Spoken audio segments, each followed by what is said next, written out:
Welcome to the Guitar Channel. I am very happy to welcome you a new interview at Guitare au Beffroi at Salon de la Belle Guitare in Montrouge in France. I am with Michael Spalt. So Michael, how are you doing? Bonjour, I'm okay.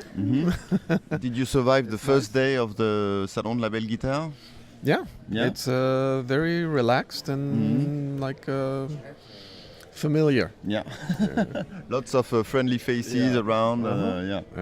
So no, it's a really nice show. So let's talk about how you started to build a guitar. What was the very first guitar you owned? Not the first one you built, the first one you owned. The first one I owned was I think a no-name classical nylon string guitar. Okay. And I was maybe 10 years old or 12, something like that. Okay. And then I painted that black and put steel strings on it. And then what happened? A disaster happened? No, it survived another year or two. And then in high school I wanted an electric guitar, and so I ended up making one. And because I couldn't get one. And I found an old classical guitar and started chopping it up, making F-holes in it, and putting a pickup in and so on. And then later on, when we could afford instruments, I ended up, my first good guitar was a Gibson SG. And that was a time when vintage was not, there were old guitars and new guitars. And the new guitars were better than the old ones because they were new, but at the same time you didn't want to just have, a guitar from the shop. So we customized, and we chopped up a lot of vintage guitars. My God! Yes. So, I heavily modified it, put extra pickups in, all that kind of stuff. And then for a long time, I actually didn't play guitar or have one. It was only later when I was working in film.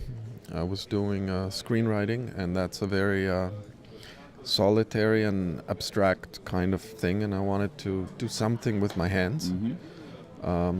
So I started started making guitars again. Okay. And it developed from there. After a while, I thought, well, you know what? Maybe this is the kind of job I would prefer. And then I started making these resin tops.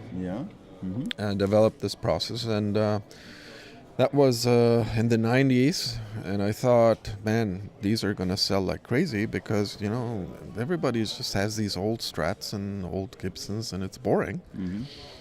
But that was the vintage craze. That's when that started. Okay. So it took about 10 years before I could actually make a living at it. We started doing shows in America, like from flea market to the NAMM show, everything in between. And over the year, that really kind of started gaining a reputation, started selling a little bit, and then we made the step to international, from America to the first dealer was Japanese, then we had a German, then Italian. and it went from there. And as regarding your technique on guitar building, did you have some mentor or teacher, or are you completely self-taught and it's more experimentation and so on? I'm really self-taught. I mean, most of the guitar builders you talk to started out like that. It's, I mean, there are guitar schools and there's builders that go to the schools, but they're mostly, what I see, they mostly stick to the more classical kind of formula then. And that's one thing that, like, at the time when I started, there wasn't much information out there, you know. When I discovered, like, the first catalog of a supply company where you can buy stuff like truss rods and things like that, was, wow, you can do that. Yeah. Now with the internet, it's very different. Everything is accessible, all the methods, you know, there's videos about everything. So it's much easier to really get to a high level quickly. But I basically, you know, I started doing repairs, and that was an education because LA is the center of music industry, and so there's a lot of musicians there.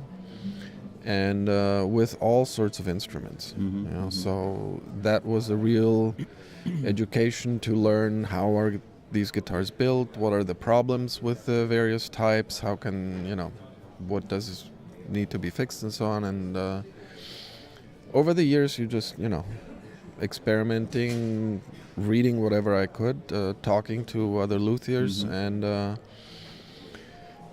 and slowly kind of getting you know, getting better. Okay. So let's show to the camera, for example, the guitar you have here. So this is a totem guitar. Okay. Which is the type of guitar that I kind of, I think I'm best known for. Although I've built pretty much every style and type. These are the ones, there's about 400 by now out there. It's, I went to art school, and that was also always an interest of mine, and this clearly is part of that part. And the other thing is also I like the assemblage type things, finding things that have been discarded, thrown away, have become useless. Give them a new purpose, and then also a lot of the materials that I like to use is it's when like when you go on a walk on the beach and there's pieces of plastic and all sorts of things there, and the sun has been shining on them, and they have been bleached, and the colors, you get colors that you don't get any other way, that kind of thing. So it's really a painterly approach, I would say. And I developed this process over the year with this resin that is, sound-wise, it's very neutral. Okay. It lets the sound of the wood come through. It adds a little bit of sparkle and sustain. And so as we can see maybe on the camera, so from here to here, it's quite there is like 1 centimeter thickness of resin with in places. Okay. And then after that it is also resin, but very much more thinner, right? It's like a thin coat, and there's places where you have more of a depth. Where there are actual objects within the resin embedded. Okay. Yeah. And when I started making them and we went to shows, people, you know, were like, what is that? But now I find, you know, over the years, it's become accepted. For me, there's three legs to stand on. One is the musical quality. It has to sound and play very good. The second one is reliability, because I've worked a lot for guitar techs with bands and so on, and you see the weak points of the guitars where they break, so they need to be bulletproof. And the third one is the aesthetic one. Mm-hmm. So those are three, and they're equal in terms of the value that I give them. Mm-hmm. So it's not like the aesthetic takes precedence over everything else. Over the years, I've also worked out kind of how to make it so that the visuals and the placement of objects and so on works with the technical aspects of where you have the bridge and where you have the neck and all those things. Mm-hmm. So the look of your guitars are pretty amazing, but those are guitars that are meant to be played, not placed on the wall on a showcase. Or... You can do both. Okay. But you can take them on a tour to, I don't know, South America, and they will survive. Mm. And usually your customers are buying them because they are more toward the piece of art object, or for instrument, or as you just said, because of the three aspects you are putting in your instruments? It's very individual, and it's one of the difficulties I have in terms of marketing, I never know what the customer will really like. Okay. It's a very personal connection that people have. I mean, they will see three totem guitars, and they will like one, and the others are totally uninteresting. Okay. Mm-hmm. I also have I've built guitars for musicians who are pretty well known, and some of them say, well, this is the best sounding guitar I have, and one guy, a well-known guitar player, I said, why don't you ever play my guitar on stage? And he says, well, I recorded my album with it, and at home it's the guitar I play, and I love it, and but I'm not sure people would take me seriously on stage with it. Really? Okay. And he goes up with, an old standard Strat. Okay. And it's true. I mean, I've started building basses, and they're visually very striking. And I had a postcard that I was giving out, and I was writing on it as a slogan, everybody will be looking at you. And then one bass player who plays, he's a kind of a touring studio guy. He plays with a lot of he said, you know what, don't do that. The singer and the guitarist get really pissed if I go on stage with this. They get jealous. And, they don't like that. Okay. So it's a weird thing about, it's all connected to image. Luckily, it's something that is not so, I can still make a living at it. Okay. I'm not trying to market I'm not going to make 100 guitars a month or something. So it's not a real problem for me, but it's one of the funny things in this business. Okay. How much of the guitar is connected to the self-image of a person and all that. So, but it's a great job because you work with your hands.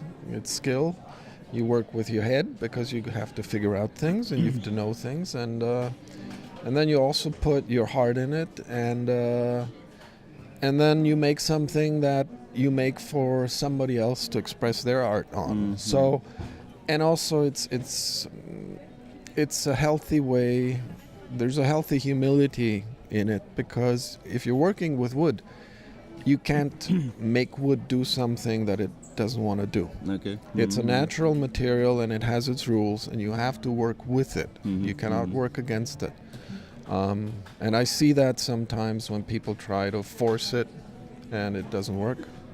So that's for me also a very big aspect, to really work with the materials and to every piece of wood is a discovery in that sense. Everything's individual, so none of my guitars are the same. And I pretty much figured out early on that would bore me. And there's no two that are the same. Yeah.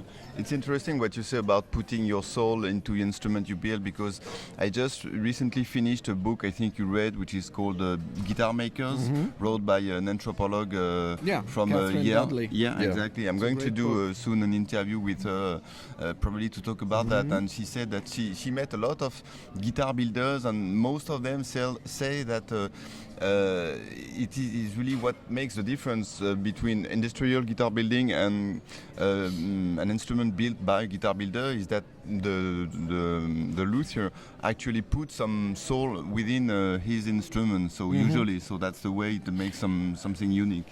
Yeah, I mean, I think there's truth in that, because the thing about a guitar is when you play it, it's a very intimate instrument, and you touch it, you feel it, you feel it, and all that, and also the kind of music that is associated with the guitar is very individual. But I think one of the reasons, for instance, people like vintage guitars, and you know, I've worked on 50s Holy Grail guitars.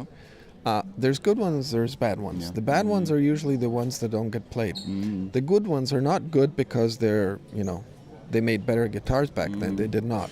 You know, this age now is the golden age. Have never been better guitars than now. But they have been played for 40, 50 years. And that is what really makes it brings out the individuality of the instrument. And it also, I had that experience. I had one of my first good guitars was an old Martin that I bought used. At that time, it wasn't a big deal, you know. Okay, it was still a Brazilian rosewood one. I found out much later. And I'm not really a good guitar player. I mean, you know, just a teenage band type guitar player. But I would play and I would listen to the notes and I would try and tune it. And you can't tune a guitar. Okay. It will never be in tune. I mean, that's part of it. I mean, they figure out systems, you know, with the tempered frets and things like that. But a regular guitar you can kind of tune it one way or the other. Compromise. It's always a compromise. You know, I didn't know about that. I was just sitting there trying to figure out what's going on here. Yeah.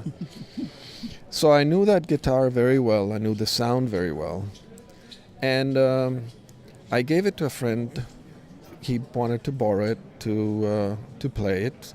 He had some concerts. He was a very good player. And I get the guitar back after a few weeks and I'm saying, wait a second, this guitar sounds so much better all of a sudden. And I mean, I forgot all about that. But building guitars, when I have a new guitar, and it's always the exciting part is when you play it for the first time. What is it going to sound like? I mean, you know sort of where it's going to be, but exactly, you never know. If somebody tells you, I can make it exactly like this, they're lying. Okay. It just does not work that way. And the other thing is, you know, you strum it, and a friend of mine put it very well. He said, you know, the guitar is made out of many parts, and somebody strums the first note, and all these parts say, hey, what's going on? What's happening? Yeah. And then after a while, they start talking to each other, and they start figuring out, oh, I'm the bridge. This is what I'm supposed to do.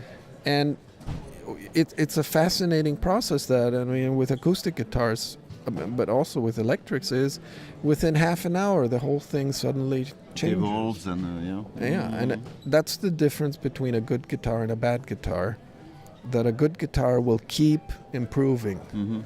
A bad guitar will reach a plateau and that's it. It can't develop. It doesn't have that capacity. And the difference between a boutique or a handmade guitar and an industrial guitar, there's many differences, but I think the crucial one is if you as a builder you deal with the wood as an individual piece. It's not part of a production process. Because even if you are a high-end factory like PRS or the custom shops, they basically pick the wood and it's basically just a product they deal with. They do not engage with it individually in the sense that, you know, a builder that makes, I mean, some of them make like 5-6 guitars a year. The attention you give it, because it's that thing that all the parts talk to each other. And that I talked to a guy here and he said, you know what, I have like a lot of different strings, and when I finish the guitar, I try the various strings and I try to figure out which string is the really best string for that instrument. And it's same with pickups, you know, or with bridges. I have a lot of various bridges, and sometimes this just doesn't work right. I try another bridge. Because the chemistry of a guitar is so complex that there's so many elements that you can't really control it, in the sense that you say, no, this is going to be like this and this is going to... You can ballpark it. Yeah, You can get yeah. about there, but not really. And then you give it the individual attention. You say, no. Interestingly, this aluminum bridge sounds really good on that guitar, but it does not sound good on this guitar. So there is not one recipe, it's No. not one size fits all kind of... No, yeah. not in my book. I mean, and it's something, I've been talking to a lot of professional musicians, and, buying a guitar on eBay is, okay. Lottery. It's a lottery. and I talked to, in the course of also the repair work and everything, talked to a lot of musicians, and they usually say, okay, I go into a place and they have like 15 Strats. I try them all. Some of them say, I've been doing this for 2 years, I haven't found the right Strat yet. Okay. They're all different, even if they come from the factory, even if they're consecutive numbers. Even if they come from the same tree. If you think of a tree, the wood at the bottom of the tree is very different from the wood at the top, because the wood at the bottom has to carry all that weight, and the wood on the top has to be flexible because of the wind. So the nature of every piece of wood is individual. And to me, that's the great thing about it. And if you look at the players, every person is also an individual, and it's a question of matching the right guitar to the right person.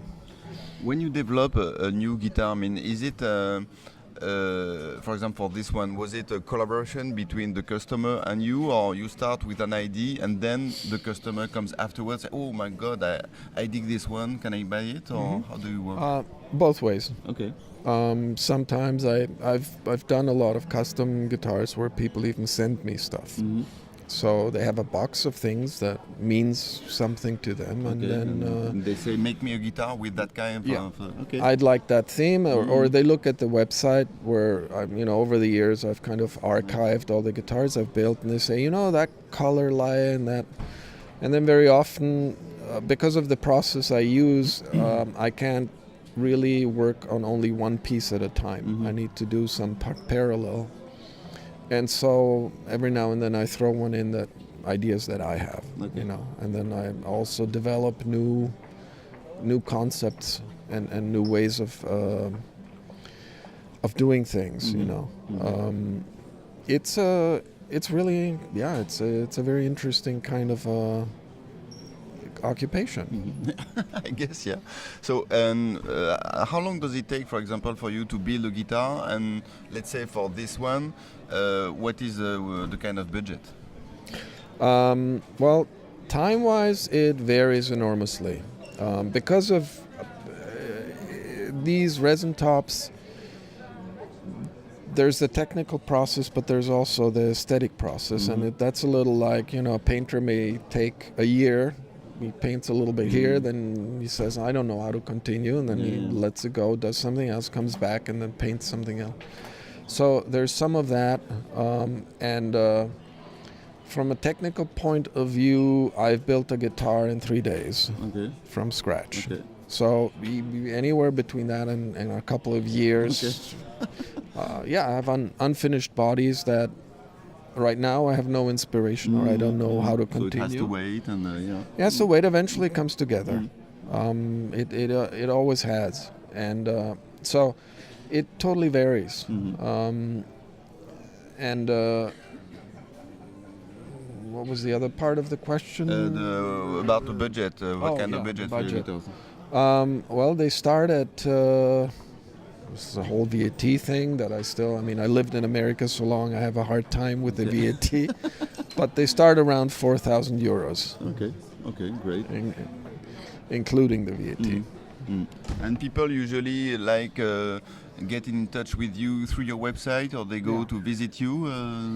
Both. One of the things that I work with dealers now also, because the important thing for these guitars is for people to actually be able to play them. So that they understand that, there's this whole aspect, the visuals that I like, but there is also the question of how does it sound, how does it play? And my experience has been that a good boutique dealer is somebody who can help the customer how should I say, open his mind to new possibilities. I build very unorthodox aluminum skeleton guitars, hybrids I call them, and no dealer ever was able to sell them until one dealer who's been selling them continuously. And I'm asking, how did you do it? And he says, oh, it's simple. I have a lot of, he sells Fenders and other guitars too, and a lot of boutique guitars. He says, yeah, I have a lot of customers, they come in for a guitar and I tell them, you're not leaving until you try this one. Okay. Every 10th one buys one. Okay. The others say, oh, this is cool. Sometimes they come back and then buy one, but he says, yeah, that's all it is. You know, they have to try it, to experiment, to experience it, and then suddenly they like it. And it was funny because you know, I had the hardest time selling these for a long time, and he's really managed to do that because he has also the traffic, you know. And guitar players are usually very often very traditionalist in the approach. They are very conservative. Yeah. And so that's they can be a little bit shocked about your approach, the visual, and so on. And they have a hard time stepping out of that. And you know, the whole industry is geared towards that. I mean, that's another story. I mean, the boutique guitar scene is actually really flowering now because I think people are starting to understand that there is value in the personality of an instrument, in a relationship that you can have also with the builder. I mean, that's why I do shows, because it allows me, when I sell a guitar to a dealer, he's my representative in that moment, but I don't get to talk to the customer, or I don't see how he reacts. And shows are important in that sense because I can meet the person, and there's a connection there. You know, there's a conversation. Okay. Well, Michael, it was great to be able to talk to you. So thanks a lot for your time, and I wish you all the best for the rest of the show. Thanks a lot. Thank you. You're welcome. Thanks.